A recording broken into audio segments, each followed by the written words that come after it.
Okay, I think we are live now. So we are talking about the doohickey problem right now. We already kind of dove into it a little bit. We're going to go ahead and continue. So we want to come up with a sentence for the leadership. Yeah, so we need leadership unity building, maybe?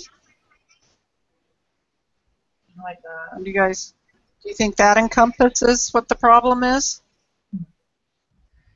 Leadership unity building. Yeah, and I think they need a specific set of expectations because all of the different managers were doing different things. That actually seems like they're. It doesn't. It seems like they're all friends and like people were related to each other, and he was just hiring his buddies. So I don't know how much. I think we lost Michelle. I don't know how much. Okay.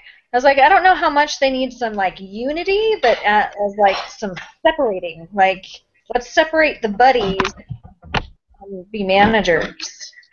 I don't know. And no, I see where you're coming from, because I was thinking the unity needs to flow from the upper management all the way down through, because you're right, that upper management is all buddies and white guys, and there's absolutely no communication between. They're turning down jobs because the lower workers don't even know they have the opportunity to have this big order because the upper management doesn't have any faith that they can turn it over in time. So I think there needs to be a better flow all the way through the whole company. Yeah, I agree. I agree with that.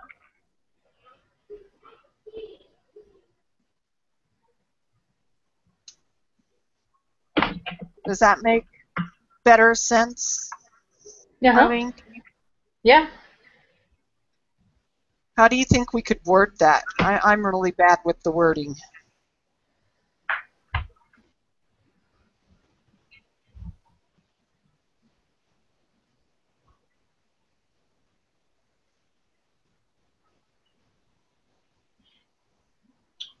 don't know. Not worried so much about that. We got the general concept. Can you guys still hear me?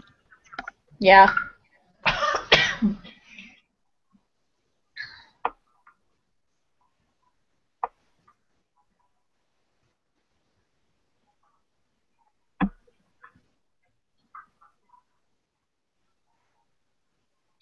I guess we can each kind of think about it a little bit more and come back to it. Come back and maybe when we think of how to solve that one. Yeah. Okay. What about on diversity, like what we're dealing with this week? You guys see a problem there? Yeah, all the managers are white guys. And there's like one woman who's being sexually harassed. Yeah, I think we need to deal with her for lesson 4, because we're definitely going to be looking at harassment in more detail next week. But I definitely think the sexual harassment thing's an issue. Mm-hmm. Yeah, that whole company could crash just because of that one issue. I kind of think that diversity is going to be like a long-term type of investment because nobody respects each other. Mm-hmm. Like all the white guys are at the top of the ladder. Like that's going to be something that's going to have to change over time. I agree with that. So I don't know. I think that the first step would be to figure out how to help everybody be more respectful towards each other instead of managers and factory workers and whatever. So I would definitely think some team building exercises between managers and the factory workers would be helpful. Mm-hmm. But do we want diversity as an overall thing to look at as one of our problems? I think so. I think it needs to be addressed. I can't think of 3 things to be able to fix that. You know what I mean? 4 different I'd have things? to see that. Oh yeah, 4 different things. Sorry. I don't know. I think you look at it like it's long-term goals. I think, you would work at diversifying your upper management. That's one thing. How would you go about doing that? Tapping into, like in our lesson this week where we learned about, the kind of 3 different ways of looking at diversity. They already have a diverse workforce, but they're not tapping into the benefits of it. How to strengthen that and how to make it start working for the company. There's one there. Thought I tagged something else.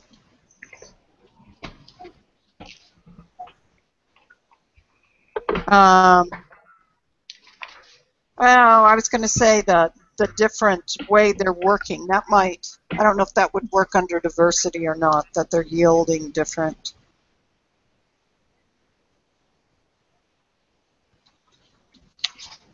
Yeah, I don't know. That might take some more brainstorming.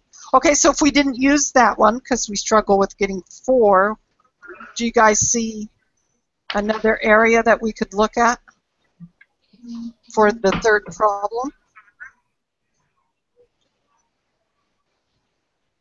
Weren't we going to do like harassment? Did you say that? Yeah, we are going to. The sexual harassment was definitely, but we're not going to know how to handle that till next week until we read next week cases. I think it'll give us more on that. So maybe we just tackle the leadership one since that one has a lot of different areas we can do. Well, we have to have 3, so. Well, and the diversity is also equal opportunity, so, okay, so they don't have, it doesn't look like they have very many women because the lady said this is the first time she felt comfortable. So hiring more women, right there might be one. Diversifying upper management.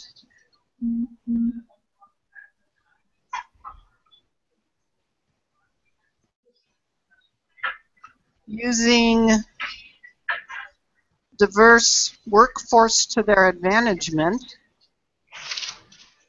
We only need one more.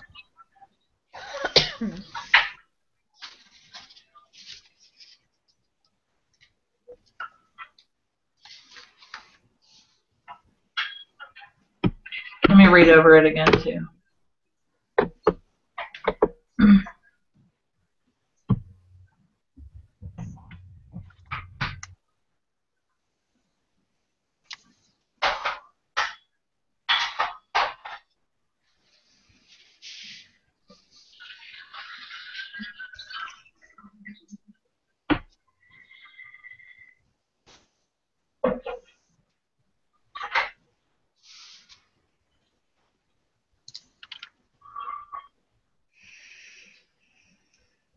What about motivation? I think a lot of people who that work in diverse companies don't feel like they have any kind of motivation to share their background or to share their experience. I think we can look at it that way too, as tapping into the diversity to help with motivation. And then in lesson 7, we're going to be talking about motivation and safety too. So I think we could still come back to it on that lesson as well. But that was definitely one of the advantages that it talked about in that making differences matters, was that when you tap into diversity, it can oftentimes help motivate your employees because they feel more self-motivation. So, right. So I think we could still use that in this as well.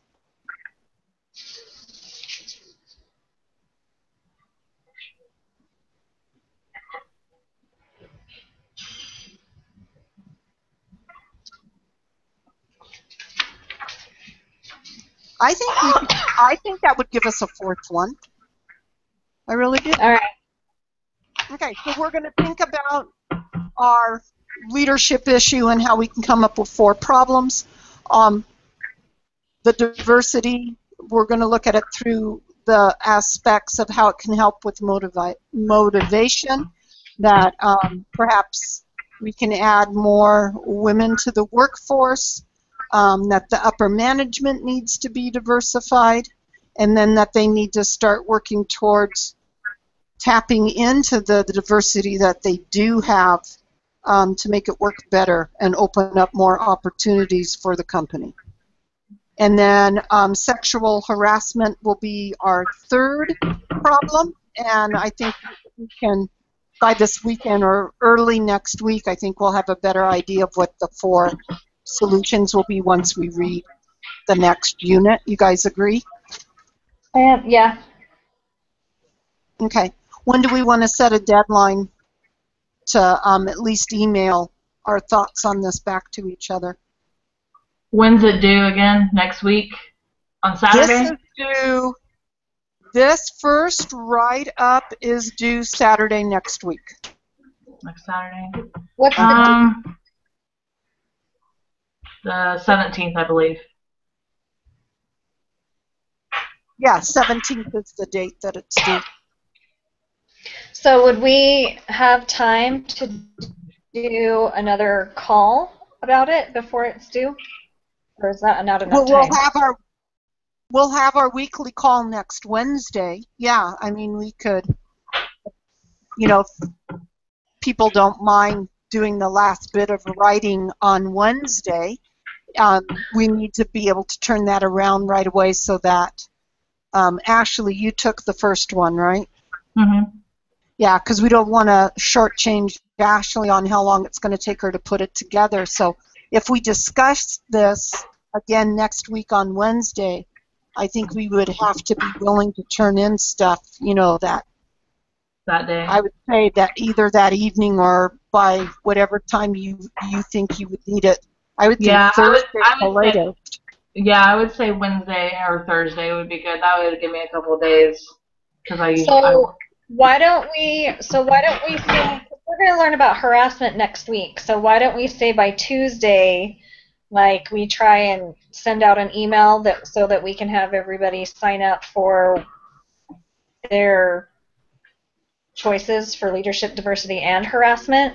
So then by Wednesday, we kind of have a rough draft already pulled together for our talk. Does that work?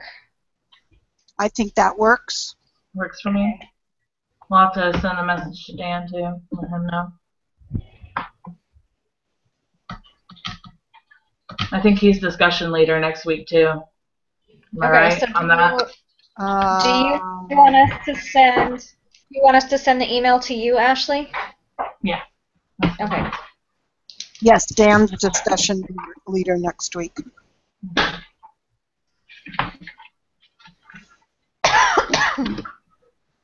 Okay, so Tuesday is the 15th.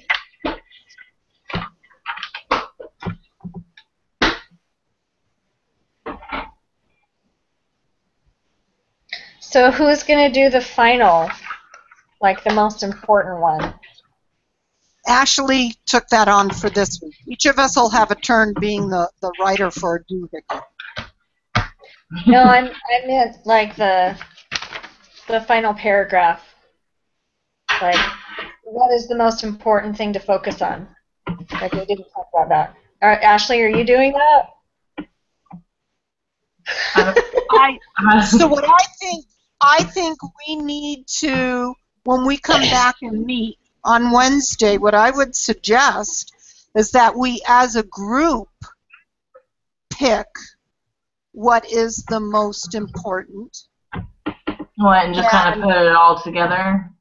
Yep, and then we definitely, whether we do it just on the recording or whether we send thoughts, to each other by email, but I think each of us need to add, kind of our thoughts on, we all agree together what we think is the most important, but then help Ashley out with ideas, with very specific detailed things, why we think it is and how to go about it, so that we give her input on stuff to pull together. So literally she's just putting it together and kind of smoothing out the rough edges. So she's not having to, or any of the leaders, so that none of us are having to completely write that last write-up 100% by ourselves. Yeah, I agree. That's a good idea. I mean, Eileen, what do you think on that? No, that's fine. I just wonder if we're leaving too much for, like, the weekend. You know what I mean? Like, you have 3 days. So, I mean, that's fine. Well, hopefully we'll have some of this, you know, a good rough draft going that we can exchange maybe even on Tuesday. You know, some of us might be able to get some of our writing done, or, you know, Wednesday. So hopefully it won't be too much, and we can, you know, share that document and help each other out with it. Sounds good to me. Sounds good.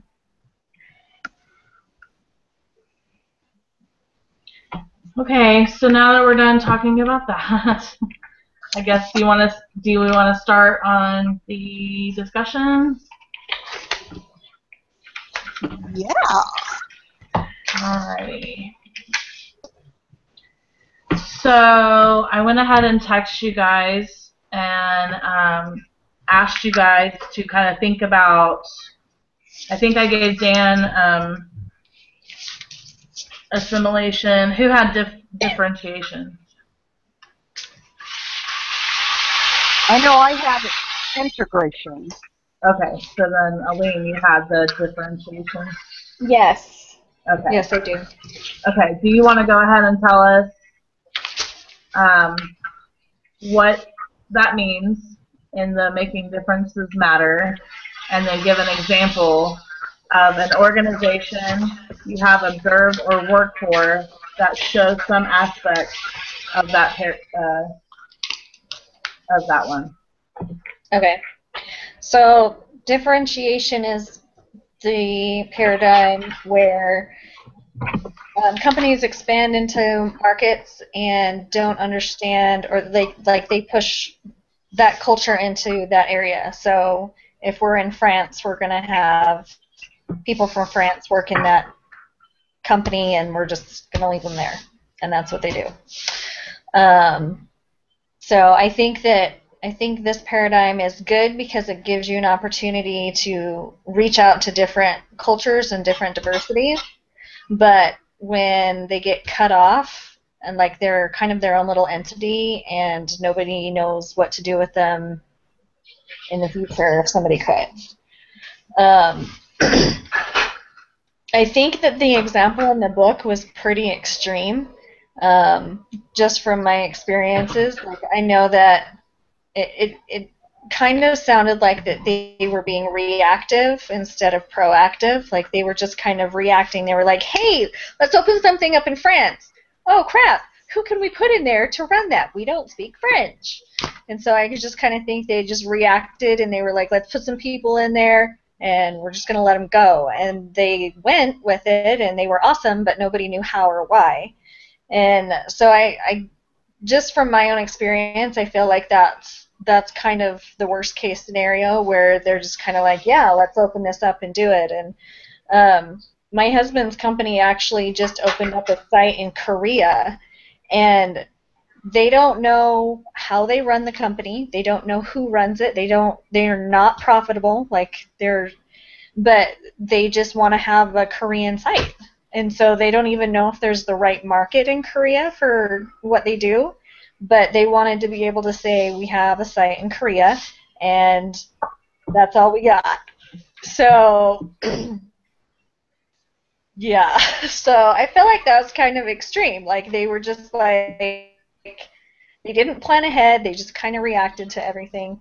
But I think for the most part, most companies they don't feel that way. Like, I think that they they bring people in, and like, so I used to work in retail, and they're like, if you go into a mall and you go into a store and there are all white people in the store, but then you go into another mall in the same store and they're all Hispanic people in the store. And so I think that on a smaller level, people just attach to their own culture, which can be it can be good and bad, but when you take the two together, the two demographics together, you can usually figure out how to complement themselves. And so I just kind of, I don't know, I kind of felt like that was really extreme. Yeah, there's never anything that's kind of intermingled, right? Right. Okay. Michelle, your thoughts on immigration? Well, so that's where the integration paradigm comes into effect, I think.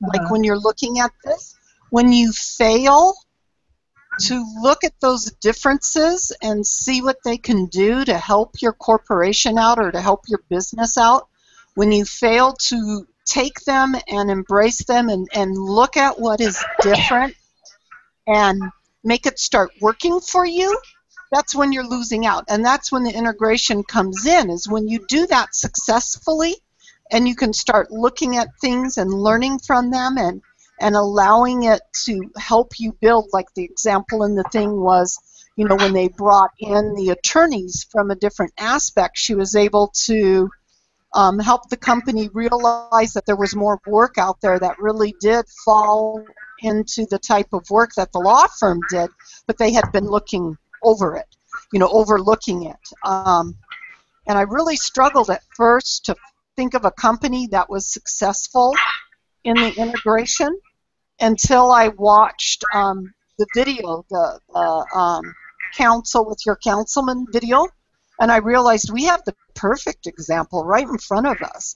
The overall way that the church operates and is hoping to communicate to even down into each individual wards is truly through integration. You know, you look at it where look at how they did the difference nowadays with like, oh, I can't remember now what it is, but it's a broad-based groups that are coming together, and they meet even telephonically and all of that. Presidencies aren't no longer centralized in one location. They're having, you know, presidents, counselors that are serving that are in different countries. They're looking more towards the opinions. Ward councils are constantly now being counseled that you need to involve your auxiliary women leadership, and you need to look to them and give them the opportunity to put their input in. And so I think we have that perfect example in front of us, how to make integration work for us, how to embrace our differences, and like that Melody Hobson video, you know, have those hard talks, how we're not all the same. We are different from each other. And how do we recognize that in a graceful and respectful manner and then make it work to our advantage? I like that. I like that what you just said. Well, since Dan isn't here, do we want to kind of talk about assimilation?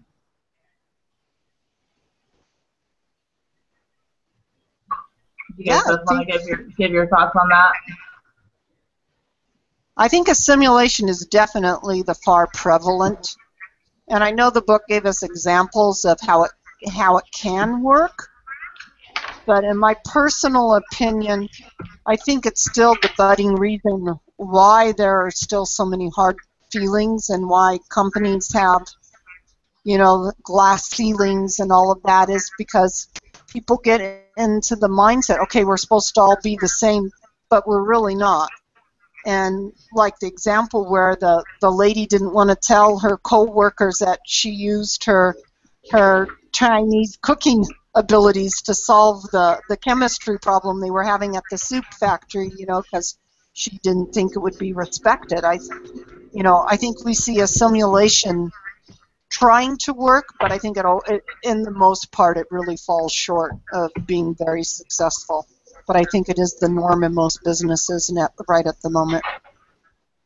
Yeah, I agree. Do you agree with that, Elaine? Yes and no. I think that I think for this one to work, it would have to be like super hardcore. Like you're taking in massive amounts of, or even 5 or 6 different people from different backgrounds, and you're trying to get them all to do the same thing, which is hard to do, but like you have to be on those people, like changing their lives and changing their culture. And I thought it was interesting that they used the Army, the United States Army, as their example, because that's a hardcore business, and they're taking people in from all over the country to do a certain thing, and you almost have to beat them down and then build them back up to be what you want them to be. And then you have these like mindless drones that do whatever they're asked to do because they know they're going to get in trouble if they don't. And so it's just kind of like if I wanted somebody to not think for themselves, like that's what I would want. But there are so many people who want to think and want to contribute that it's not beneficial in a society or in companies. But I mean, I think every company starts with their monitoring and measuring and rewarding, and I mean, I think that's just part of every company, and then as they figure out those processes, you're able to do some integration and differentiation and stuff. So, I don't know. It's a mind game. I like what Aline touched on. I think you do. I think you have to start someplace, and in one of these, at least you're recognizing that you have a problem and you're trying to diversify. So I think she's right. I think these first 2 are definitely a stepping stone. But yeah, it's a process that you have to work through. I agree with that. Thank you. So Melody Hobson, me and Michelle were talking about this, Elaine, how her video was just awesome. We both just really loved it. She says that color blindness is dangerous. Elaine, do you agree with that? Oh, absolutely. It doesn't matter. Right. You gotta see people for what they can do and what they can bring to the table. Do you think that she's making a similar point that the authors of Making a Difference made? Yeah.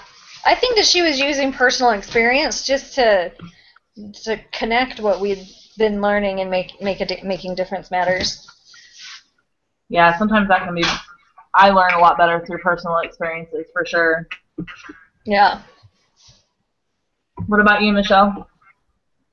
I just absolutely loved her talk. It was really funny because my husband and I were, before I watched this video, we had just been talking about that because he had set on a plane flight from D.C. next to a lady of color, and they were talking about things, and she was talking about conversations that she has to have with her kids that, John thought about it, and he goes, I've never had to have that talk with my sons, down to attitudes that they need to have and the way that they need to dress, so that people aren't presuming them to be gangsters or thugs or whatever, and she was just talking about the differences on it. And then there was this viral photo that had gone out on Facebook that kind of struck home to me because it was a lady, an older black lady, who had done the absolute sweetest thing. There was a very young mother. They were on a long flight together, and this lady had, the baby was really, really fussy. And, there's nothing worse than being stuck on a long flight with a an infant that's crying. So she had offered to take the baby and was holding it, and the baby fell asleep. So she just let the baby sleep in her arms on the flight, and it happened to be a Caucasian lady's baby. And the comments that were on that feed were just absolutely amazing to me. You know, and it really made me realize, you know, people a lot of times will say, oh, well, you know, I'm colorblind, or I don't see color, or I don't see race. And my husband and I were talking about it, and that's not true. I don't think you're being honest with yourself when you make those comments, because I think all of us see it. It's what we do with it and how we react to it that makes the difference. So it's that difference, like she said, between being colorblind and being color brave, and inviting those people into your lives and learning from them, because everybody's culture has unique things about them that can enhance other people, you know. So I just absolutely loved her talk. Yeah, I really love how you said that we all see it, and it's just how we all handle it. I love that you said that. It's very true. Michelle, do you think that color blindness is the same thing as the discrimination and fairness assimilation paradigm? Do I think color blindness is what? Color blindness is the same thing as the discrimination and fairness assimilation paradigm? The assimilation? That's the one where we all are the same, right? We're all uniquely the same. Yeah, I think it's really along the same lines. I think it is people, when they say I'm colorblind or I'm race blind, they really aren't. They're putting the blinders on themselves in the fact that they don't want to deal with the differences. They're trying to overlook them and trying to make them the same as they are, and maybe putting their own prejudices or their own cultural needs and cultural idiosyncrasies onto those other people, and not taking them at face value and looking at what they have to offer or where they're seeing things from, not recognizing it. And I think it's dangerous when we don't recognize it. Do you have any thoughts on that, Elaine? No, I agree with that. I just, like, sometimes I feel like there's more to it rather than just being colorblind or color brave. Like for me, like, I don't even think about it. You know what I mean? Like, I would never look at anybody and just think, I don't know. So I kind of just feel like sometimes there is an ignorance there when it comes to it, because I certainly am, but it's not because I want them to be like everybody else, or I want them to be somebody different, or I want them to, you know what I mean? I just think that you just don't know. I don't know. You know, Eileen? Huh? Go ahead, I cut you off. I'm sorry. I don't know. Go ahead. No, I was going to say, you know, I think what I feel from you, okay, and that's totally what it is, this is what I'm feeling from you, is that light of Christ. When you can see that in someone else, when you start looking at people through Christ-like eyes and the way that the church teaches us to treat other people, I think you do. I think you experience what you're just saying, where you just don't see it. It's not. I don't think it's out of ignorance. I really don't think so. I think it's out of the kindness of your spirit, and I think more people need to get to that place where we start seeing other people as through our Savior's eyes and through that you know, love for humanity, love for other people. And I think that's when you get to really, truly not seeing color, not seeing race anymore. I agree. Thank you. You took that to a positive level. Like it. Put a nice spin on that. Well, that's the feeling you're giving me, darling. So. Yay! All right. So on that same note, what does Hobson mean exactly about being color brave? What was she saying that color brave is? And then what do you think it would look like in the workplace? Elaine, do you want to take that one? I think being color brave is just being able to acknowledge it, like to be open and talk about it, and be able to talk about the great things that can come from different backgrounds and different people. And I think in the workplace, I know for me that sometimes, like, I look at all of these laws and I'm like, okay, I can't discriminate against age, sex, religion, whatever. And so I feel like those are the things that you just don't talk about. And then my husband comes home and he's like, yeah, I just had this great talk about the Book of Mormon with my Muslim friend. And I was like, is that allowed? Can you even do that? So, I think that there's certainly those conversations are not tabooed. They are conversations that have to be addressed and should be addressed so that it can be out in the open. So that if I do have somebody with a background that can be a scientist and fix her problem because of her background instead of the fact that she's a scientist, like that's what it would bring out in other people. Right. I love when she said, like, that the first step is not to hide. The first step is to take action. We have to be willing to talk about it and be honest about it and communicate our feelings with it. Agree. Michelle, do you have any thoughts on that? No, I think you guys really hit it on the head. I think it's having that bravery within yourself to be up to the task of having those honest conversations, and like Aline said, not hiding from it. Right. Also to, not do it just because it's right, but to do it because it's smart. Having that is in the workplace is being smart when you're talking about it instead of just trying to hide from it, for sure.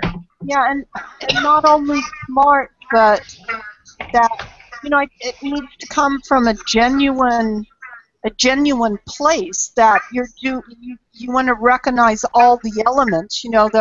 I can't remember exactly what the example is, but the company actually brings in someone to do an analysis because they have a problem and they think the problem is this one thing, and the person who's giving them the analytics realize that isn't your problem at all.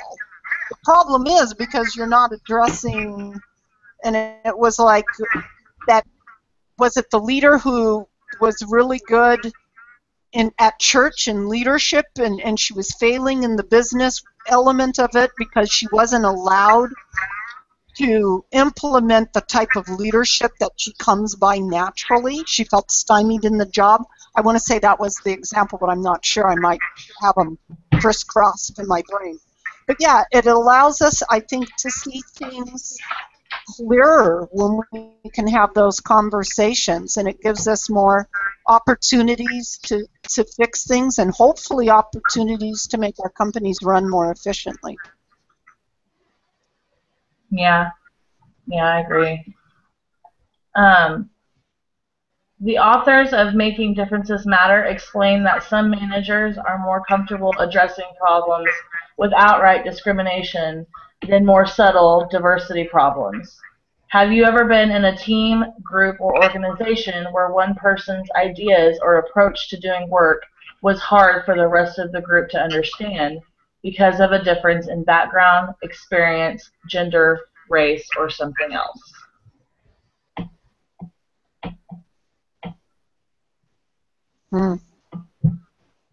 I think we all have, really. I mean, I know, but it's a matter of pinpointing it. Pinpointing a time, right?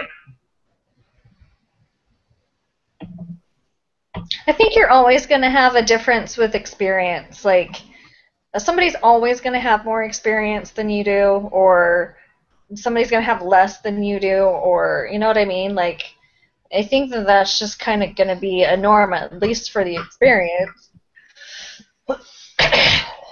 Bless you. Anything with gender or race?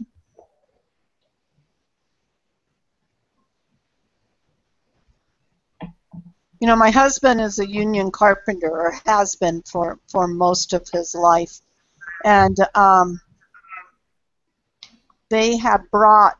There aren't very many females in the field. It's still mostly a man's job, and I know they had on the leadership pool at one point they did have a female carpenter in, and I think she felt out of place oftentimes.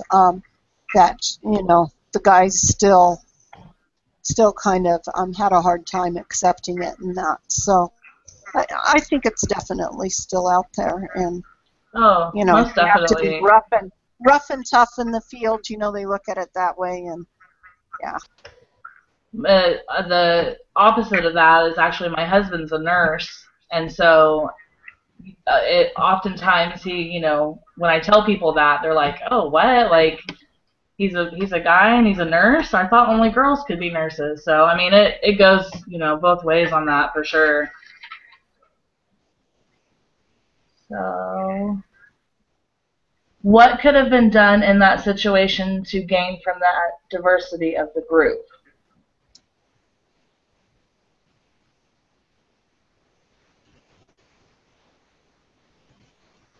Elaine, do you know? What? Say that again. What could have been done? What could have been done in that situation to gain from the diversity of the group in the situation that Michelle was talking about? Oh, I think that I don't know. I think there's always kind of got to be that person that needs to, to be the one that listens and is supportive and can be like the mentor to help you find your way.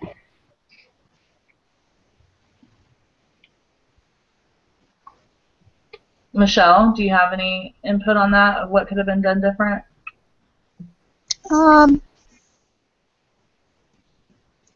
That's kind of like, I think, like what we're looking at with our doohickey problem. As good as the team was that was working in that situation, I think you were up against a long time, kind of this lineage of, it's the company's always been run by, the old white guys with white hair and, beards and everything, and so it's just where you have to consistently be on top of it and be aware of it and making sure that you're giving everyone a fair shake and trying to guide them down the road of accepting the change. Thank you. So many companies still do have problems with outright discrimination. Have any of you worked for or observed a company where there are outright discrimination problems? And then what was that experience like? I don't think that I've ever seen that.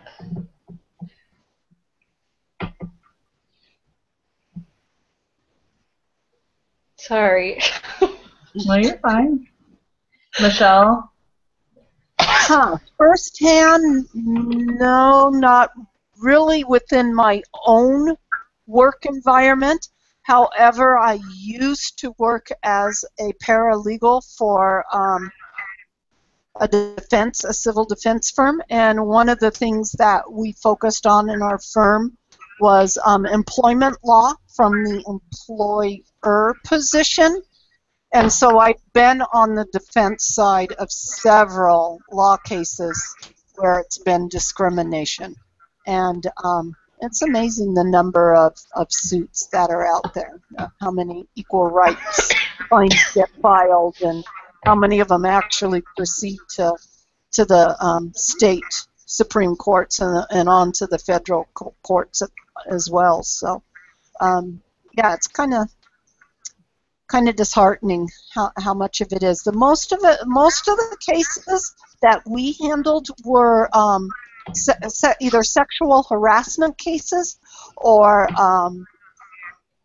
cases against companies for lack of promoting female employees. Those seem to be the ones that were pretty prevalent. And that could have just been because of the market that our particular law firm was targeting.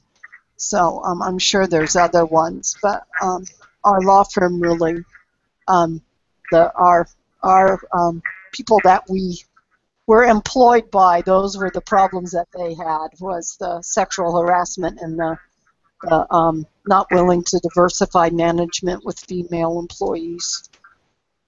Yeah, another thing for me, I think, too, and this kind of had tied into, I think, one of the things that we had read about the woman who was kind of discriminated against because of her age.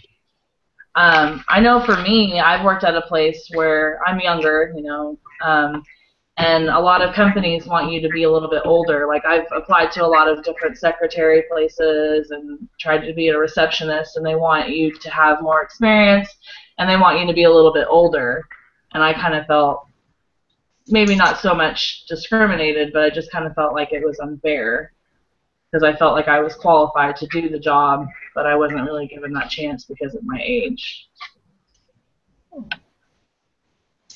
There's definitely reverse age discrimination. Yeah, that age thing is a hard one.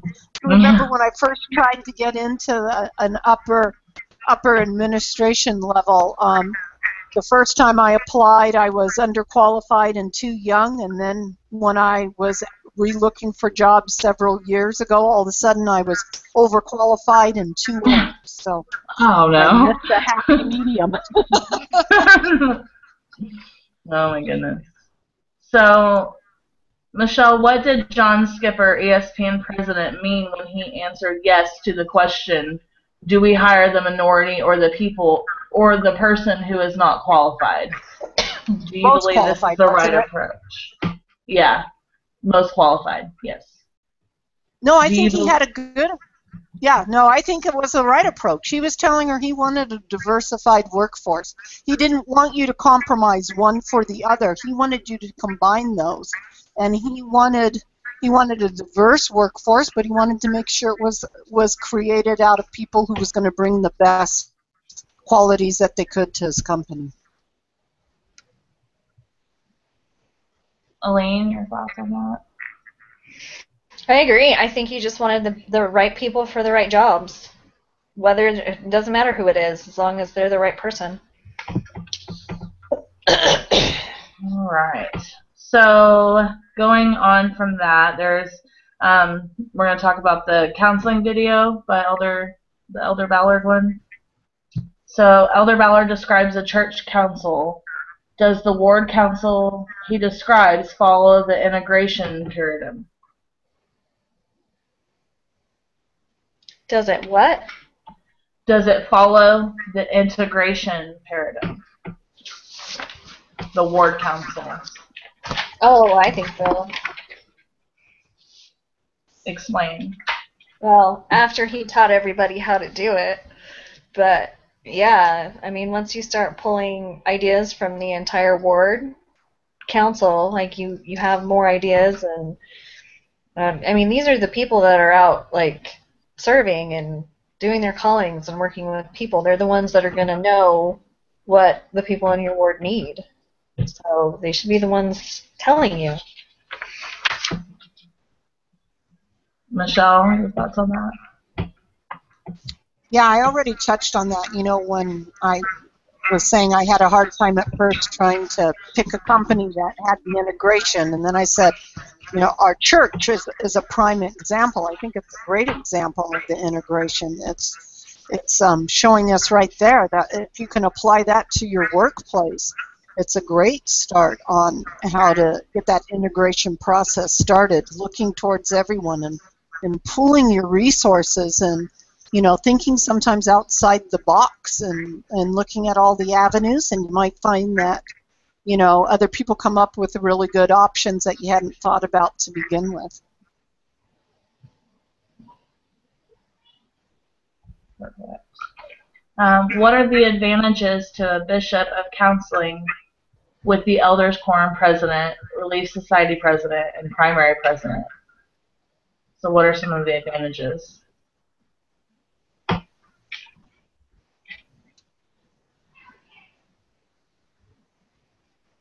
And you guys, I'm having trouble. My connection, I think, is going in and out. I didn't hear what that last question was. Is it clear now? Pretty much. Okay. What are the advantages to a bishop of counseling with the elders quorum president, Relief Society president, and primary president? Again, I think it just gives them, it just gives him the opportunity to know what's really going on instead of dictating to them and telling them what to do. He's having an open and honest conversation about the needs of people in the ward.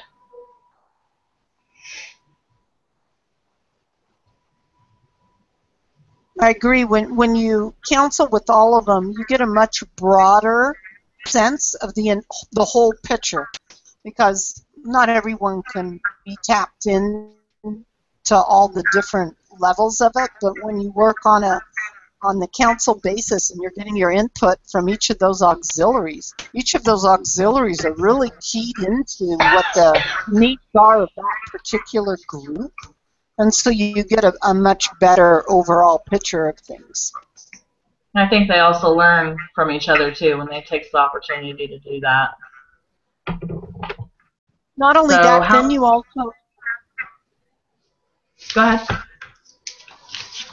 You also feel you get a little bit of ownership when the new direction comes, and let's say they're setting ward, what our ward objectives are going to be for the year and what we want to accomplish.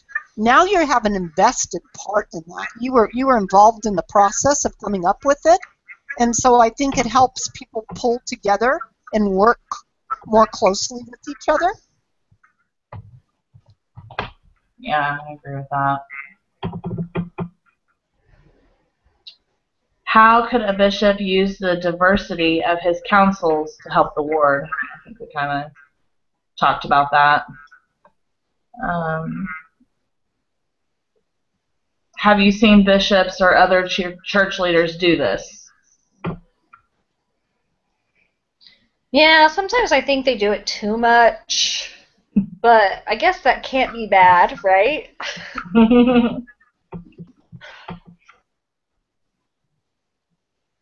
I don't know. I think you're right, Aline. Sometimes, that old saying, too many cooks spoil the broth. Sometimes you can get too far off track, I think a bishop has to be able to have that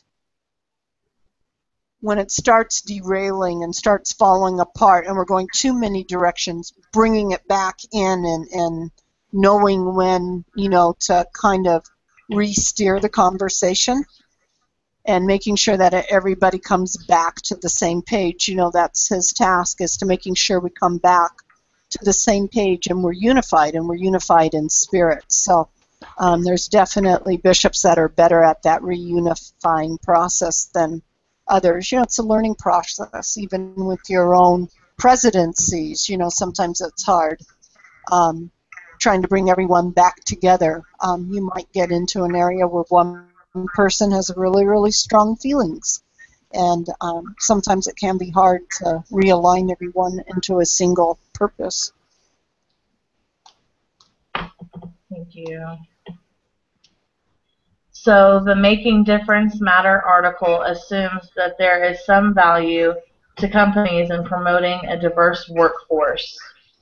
Do you agree? Yes, I agree. You're so enthusiastic about it. Wholeheartedly. I mean, I think it offers a wide opportunity. You just got to find the way to make sure you implement it. What would be some disadvantages of that? It's a long-term goal. I mean, you're talking about having people get over their like cultural diversities of of racism and all different kinds of things. Like, it's a long-term goal. And then on top of that, you have to train all the new people that comes in. So it's a never-ending long-term goal. Absolutely. I can really see where, you know, when you have turnaround and turnover, I would assume that a company that had this working nicely probably has very low turnover to it. You know, if the article is right on point and good, when you reach that point where you've been able to integrate it and it's working for you, I think that's what's going to keep your employees around. But Elaine, I think you're right that each time you bring in someone new, now you got to make those little adjustments again because they're going to add something new to the mix, and this might be a working environment that they're not used to. So yeah, it's definitely an ongoing thing that you constantly have to strive for. So, what approach would you take to diversity as a manager?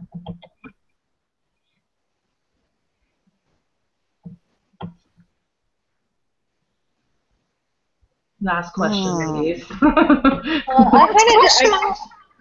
I kind of think it depends on where you are within your own team. Like, you could start it out with, you know, opening up team meetings to everyone and getting everybody's opinions to like a suggestion jar or whatever, just to get people thinking about it.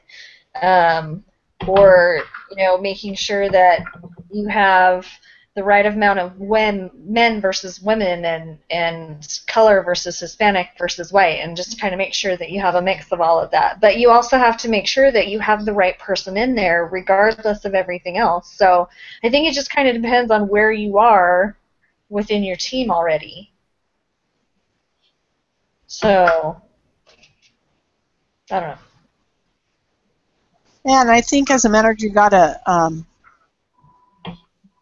keep trying. You know, I agree, because if you're not the top one, or maybe even as a top one, it might be harder to do. But you know, it does depend on where you are at. But I think, you know, being able to have a good feel for testing the waters and knowing where the rest of your group stands for this, and being able to, you know, accurately gauge how to take it along, and you know, knowing when to draw back a little bit when you need to, and knowing what areas that you can start implementing it in, like Aline said, you know, and just being willing to be open to this approach and try to open other people's eyes to it.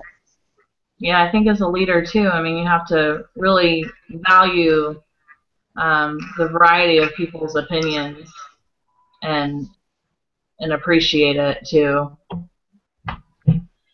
All right, well, that was everything that we were supposed to cover tonight. Does anybody else have anything else they want to add about what they learned, or questions or anything? I just want to go back to the doohickeys thing again. Sorry. No, you're fine. Have we moved on from Yes. So just based on the list that we've pulled out for leadership and diversity, can we decide right now which ones we're going to write on? And then maybe we can just email Dan and tell him what we're doing, and he can come up with his own ideas. Okay. Yeah, I think that's fine. Okay.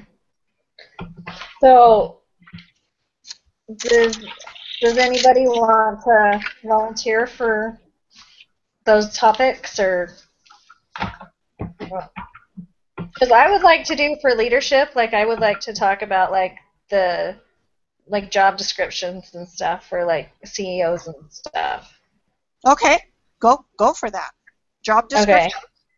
Yeah, and then for diversity, I wanted to do like the upper management diversity, and kind of touch on like long-term goals with that.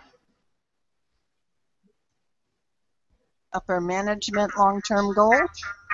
Yeah.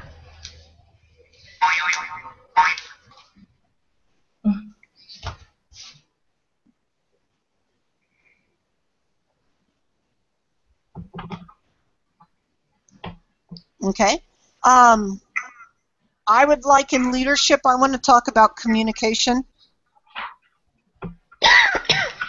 Because you know the upper levels are getting these job opportunities they're turning down, but they're not communicating that to the workforce, and maybe they could be accepting these if the workforce knew about them and that. So I want to talk about effective communication and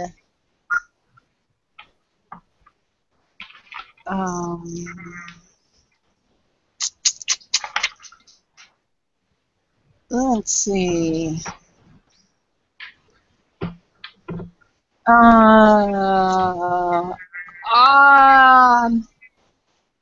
I'll take diversity from the point of view that they don't have very many women.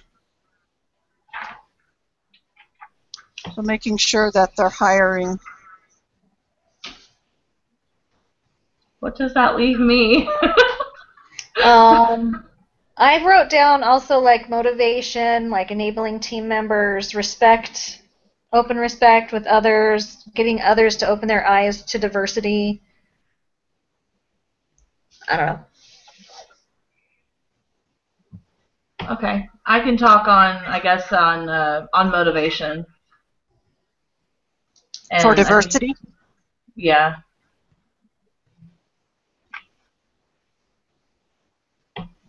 Okay.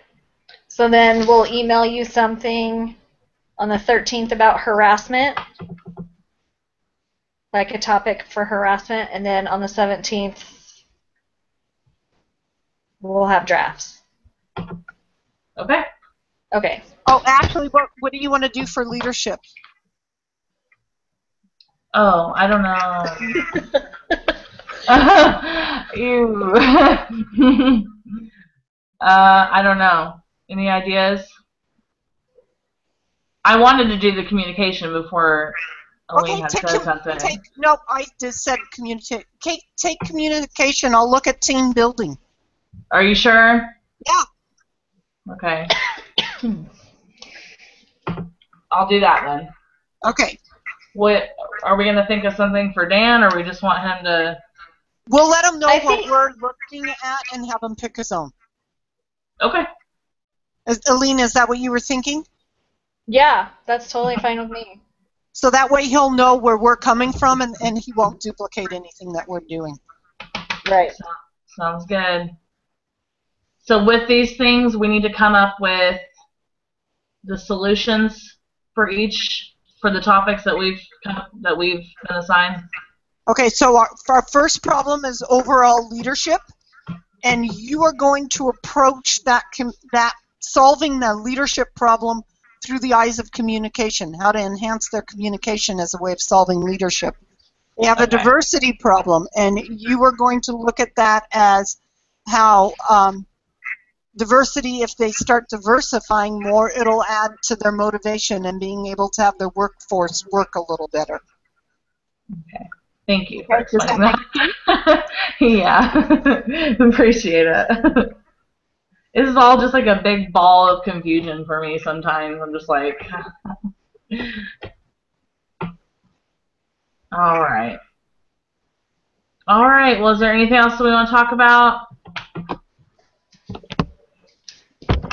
Who's going to send out the email to Dan? Or to the group? Do you guys want me to do that?